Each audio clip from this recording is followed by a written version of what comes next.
కనిపించేది మా నాన్న అండి. తను శివైక్యం చెందారు. సో శివరాత్రి ముందు రోజు మంగళవారం మబ్బుల 2:30కు తను శివ సన్నిధిలోకి వెళ్ళిపోయారండి. సో ఇవాళ వీడియో నాన్నగారి జ్ఞాపకాలండి. నాన్న నాన్న నేను కోల్పోయింది నిన్ను మాత్రమే కాదు, నా ధైర్యాన్ని, నా నమ్మకం, నా ఆశలు, నా కలలు, ఇలా నీతో పాటు అన్నీ కోల్పోయాను నాన్న.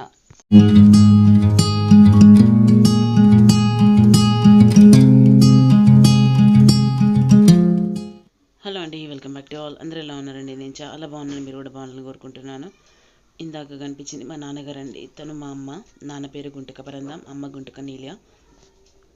ఇది మా ఫ్యామిలీ పిక్ అనమాట అండి. తను మా నాన్నగారు. సో అనుకోకుండా శివైక్యం చెందారు. ఫిబ్రవరి 25th మంగళవారం రోజు మధ్యరాత్రి 2:30కి శివైక్యం చెందారనమాట. సో ఇది మా చిన్నప్పటి పిక్ అనమాట. మా బాబాయ్ గారు కూడా లేరు, మా నాన్నమ్మ. సో మీకు మా ఫ్యామిలీ పరిచయం చేస్తున్నాను అనమాట. తను మా మేనత్త, మా నాన్న, మా పిల్లలు అనమాట. మేము మా నాన్నకి 5 సంతానం అండి. 3 బిడ్డలం, తర్వాత 2 కొడుకులు అండి. నా పేరు నీలిమ, నీరజ, నిర్మల, నరేంద్ర, నిలేష్ అండి. మేము 5 అనమాట. సో మా ఇప్పటివరకు అయితే ఏ అరమరికలు లేకుండా ఇలా కొనసాగుతుందండి. మా అందరికీ పెళ్ళిళ్ళు, పిల్లలు అందరూ అయ్యారండి. మా మరదళ్ళండి. అటునుంచి బ్లూ కలర్ శారీ మా పెద్ద మరదలు, ఇటు చిన్న మరదలు. మా నాన్నతో నేను హ్యాపీగా సెలబ్రేట్ చేసుకున్న మూమెంట్స్ మీతో ఫోటో రూపంలో షేర్ చేసుకుంటున్నాను. నిజంగా నాన్న ఒక్కడు లేకుంటే ఇల్లు మొత్తం బోసిపోయిందండి. ఇదండి మా ఫ్యామిలీ పిక్ అనమాట. సో మేమందరము బిడ్డలు, అల్లుళ్ళు, కొడుకులు, కోడళ్ళు అనమాట వీళ్ళందరూ. ఇక్కడ అల్లుళ్ళు అండి, 3 అల్లుళ్ళు, 2 కొడుకులు అనమాట. సో ఇది మా నాన్నకు మా పిల్లల సంతానం, అంటే మా 5 సంతానం అనమాట.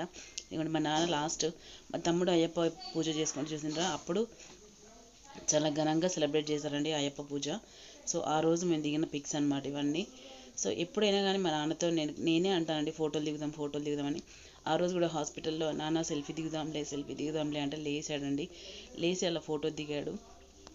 చాలా హ్యాపీగా అనిపించింది. హాస్పిటల్లో కూడా నాతో చాలా నైట్ అంతా మాట్లాడేవాడండి. నేను మాట్లాడుతుంటే ఒక చంటి పిల్లల్లా వినేవాడండి. అప్పుడు తీసుకున్న పిక్స్ అనమాట. చెయ్యి గట్టిగా పట్టుకునేవాడు, రాత్రంతా పట్టుకొని పడుకునేవాడు. ఒక చంటి పిల్లని అయితే ఎలా చూశాను, మన పిల్లల్ని అయితే మనం ఎలా చూసుకుంటామో అలా అనిపించిందండి నాన్న చూస్తుంటే మటుకు. ఆ లాస్ట్ 11 days నాన్న నాతో గడిపిన క్షణాలు నేను జీవితాంతం మర్చిపోలేని క్షణాలండి. ఇదిగోండి మా నాన్నది డెడ్ బాడీ అనమాట. అప్పటి వరకు ఉన్న దెబ్బలు అన్నీ మాయమైపోయినాయండి. నాన్నగారి అంతిమయాత్రలో అండి. పాడే అంటాం కదా, పాడేని పల్లకి అని సంబోధిస్తున్నాను. మా నాన్న పల్లకి మోయడం నాకు చాలా హ్యాపీగా అనిపించిందండి. సో ఎంతో అదృష్టం ఉంటే కానీ అలా తండ్రి పల్లకి మోయలేమండి. అది పెట్టి పుట్టాలి అండి.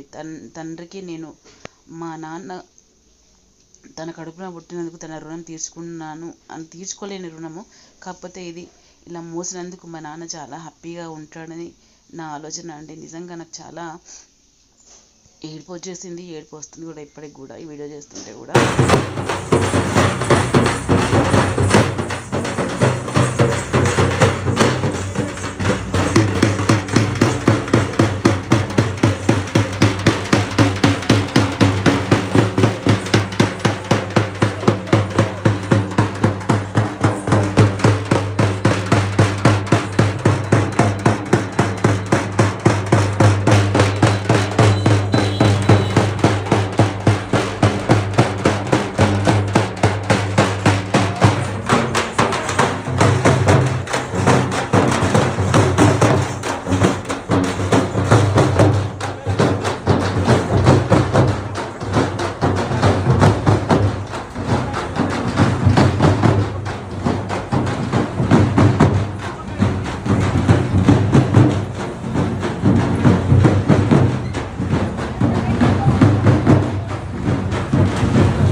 ఇది చాలా బాధాకరమైన విషయం అండి. పిట్ట కట్టడం అంటారు చూసారా, నిజంగా మనిషి బతుకున్నప్పుడు ఏమీ పట్టించుకోకుండా ఇలా పెట్టడం అన్నీ పెట్టడం నిజంగా చాలా ఏడుపు వచ్చిందండి.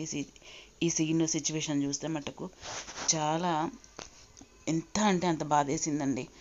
సో మా నాన్నగారు కరెక్ట్ ఒక 18 days ఏం తినకుండా ఉన్నారండి. అంటే మొత్తం వాటర్ మీద, ఫ్లూయిడ్స్ మీద, జ్యూస్ల మీదనే ఉన్నారండి. అలాంటి మా నాన్నకి మేము మా చేతులారా చేసి పెట్టే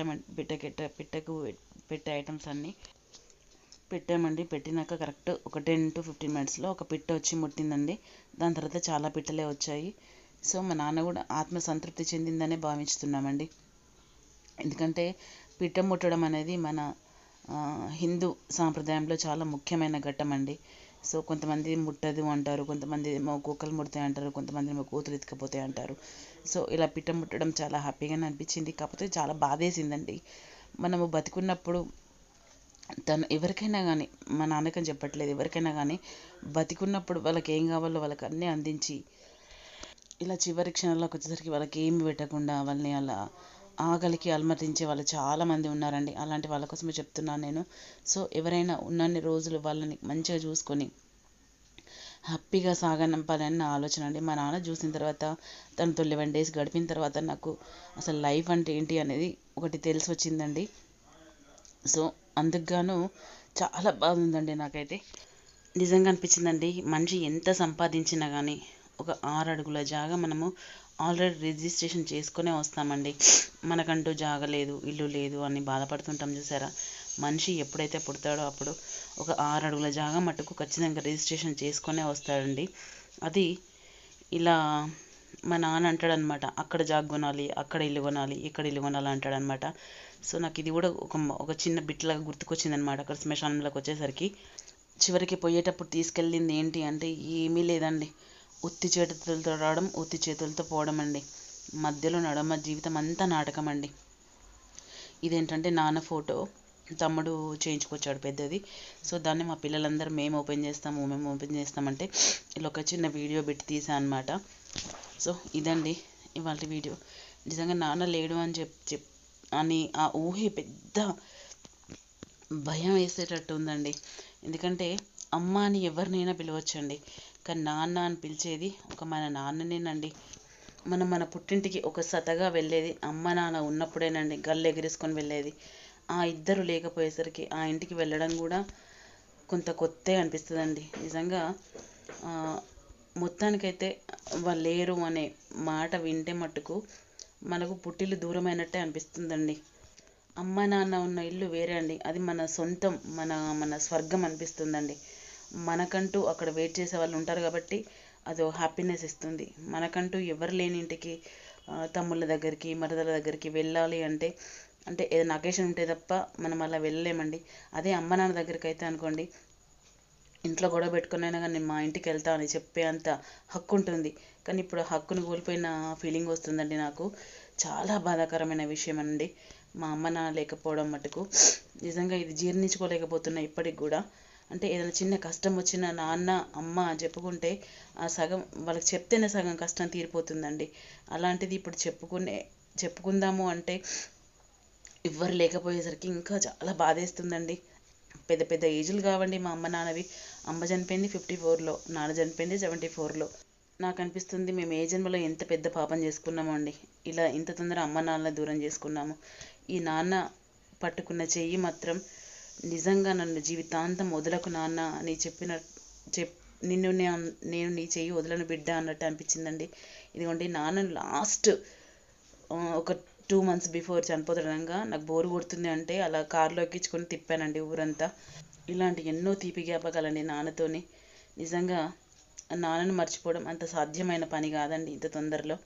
ఇదండి మా నాన్నగారి వీడియో.